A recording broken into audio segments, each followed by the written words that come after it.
Елім дегендер қамын жегендер, адал өрендер, намысы қайнағандар, ел үшін ар үшін қайратын қайрағандар, қазақтың бағы үшін. Сақтан алашым иманың жиғанын байқа аңғалым, жат қылар жанашырды, дос қылар жаманды, әзәзіл аярлар бар айырар арамды.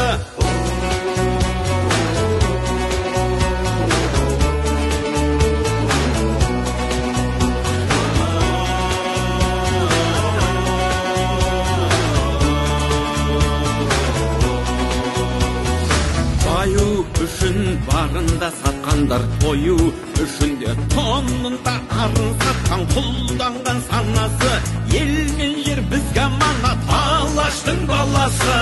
Рухың кешегі қайда, қазағым қайда?